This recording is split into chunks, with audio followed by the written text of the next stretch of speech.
doing? How you doing? Here's this California Bear 619 coming to you live from Lavagon. I'm on my way back to the ATM, get some cash. This is basically a response to one of my commenters on my channel.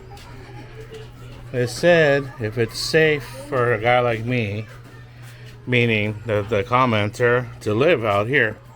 I'm not sure what he meant here. I'm not sure if he meant like living in my neighborhood where I'm at, living in the town, in the city, in the island, or in the country of the Philippines. He wasn't very specific.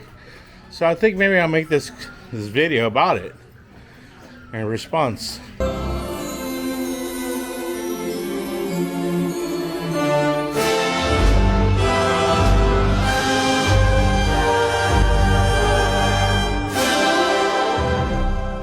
Well, I live in a modest barangay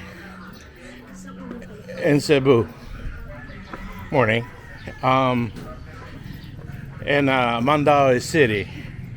So let me backtrack. A barangay is basically like an area, like a neighborhood kind of type. In Spanish, we call them colonias. So it's like a little colony, right? They're separate like little colonies and stuff, barangays. And each barangay's got its own like little town hall, barangay. And then they have their own like barangay captains and stuff like whatever. Hey, good morning. So if they have like little disputes or whatever issues, they go there first and try to settle that there.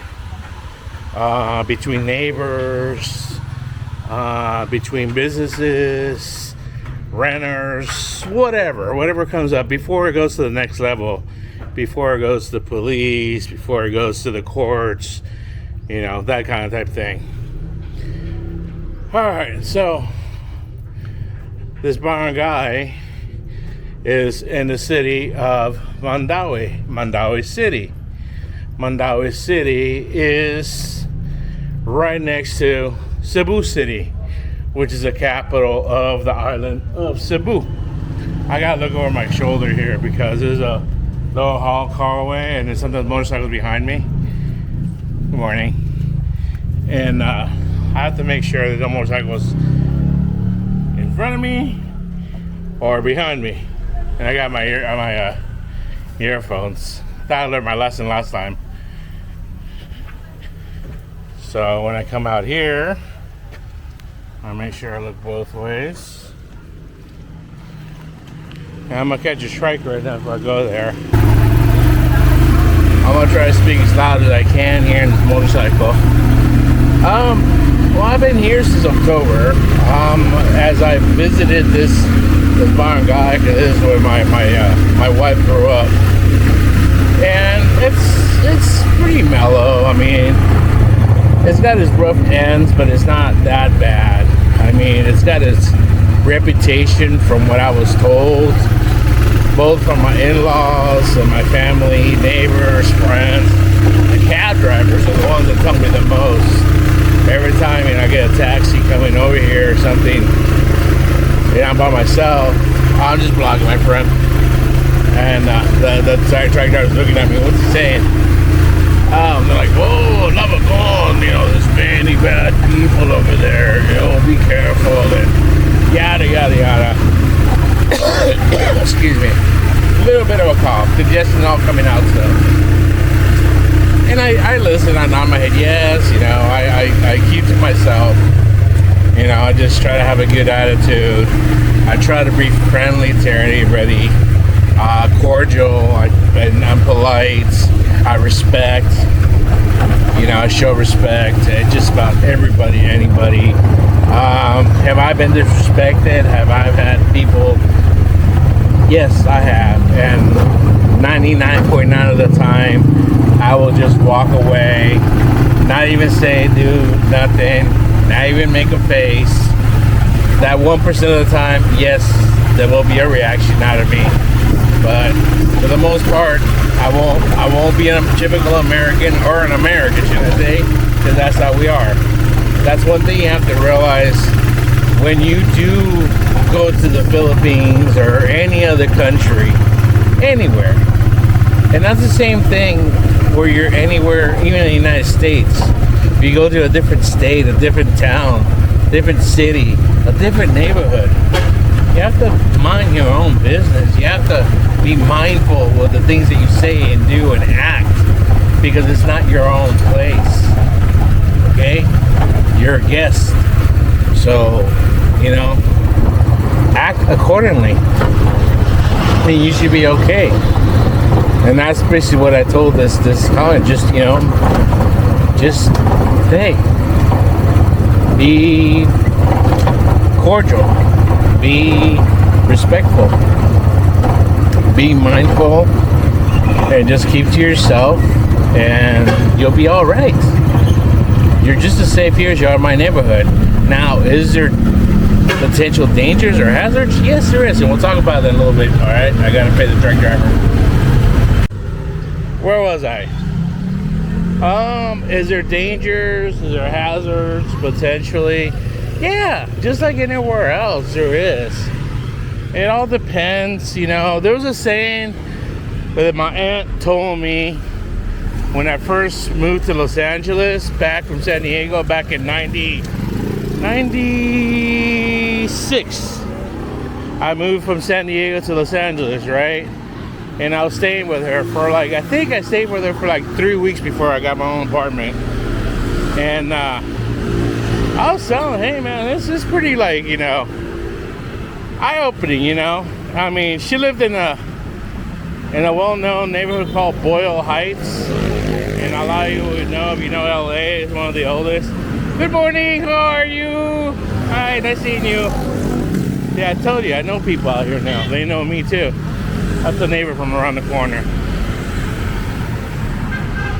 I just saw a relative right now get off the truck behind me. And I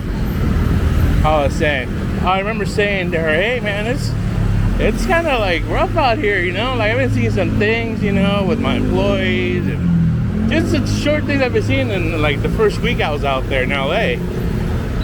And she said this to me in Spanish. Mira, el que quiere mierda pasa por los caminos que hay mierda. So that means the man, or should I say, the person that wants shit will walk in this pathway where there is shit, and eventually he will step in some shit. It's pretty self-explanatory, meaning, hey, if you walk in the fucking path where there's some shit in front of you and you see the shit and you don't decide to hey, veer off somewhere, you're gonna run into some shit. Plain and simple. Plain and simple. And I still remember that, man.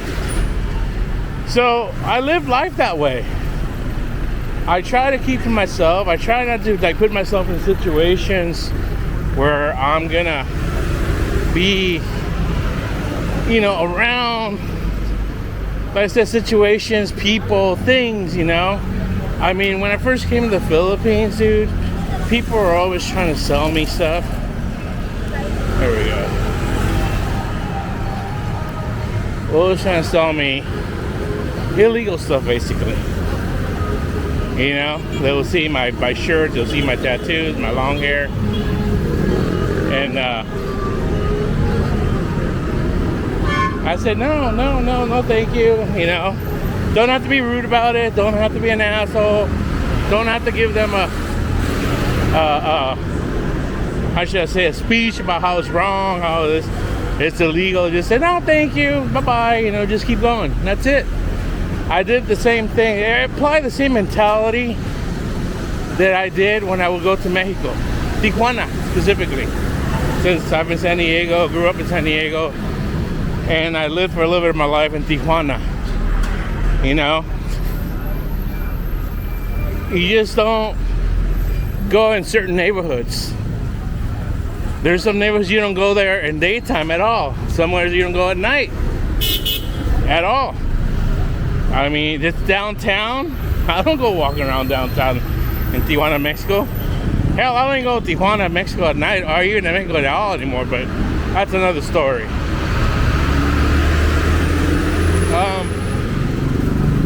Yeah, I just have to be mindful, man. Just common sense, you know. You can't be flashing cash either. You can't be having jewelry all over, rings and, you know, neck. And I have this camera that's wrapped around my hand on a lanyard, and I have it like in my hand. I have it on this hand right here. I have the road on this side. I don't have a damn selfie stick on this side over here. Oh, look at me. Where somebody on a motorcycle go just grab it. You know what I mean? Hello. How you doing, buddy? That's what I'm saying. That's what you do. I don't walk over here with those motorcycles over here. I walk over here, you know, out of the way. Even though it's a red light and it's only one way, I still look and I walk through. Common sense. Common sense. It goes a long way around here. Anywhere you go in life, but here, common sense, believe me, is your best friend. All right, I'll talk about some more once I get inside. I'm hot, and so I think some more things I'm gonna say. I'll add to this video. Peace out.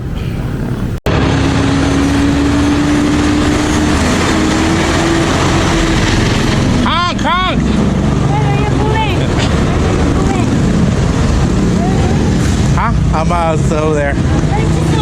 Huh? What's that? She's in the house washing clothes. Oh, you're on the one to... I'm going to Grand Mall to the ATM. Yeah. Bye-bye. Nice seeing you again. Well, that's a relative asking you, why are you alone? Where's yourself? Where's your wife?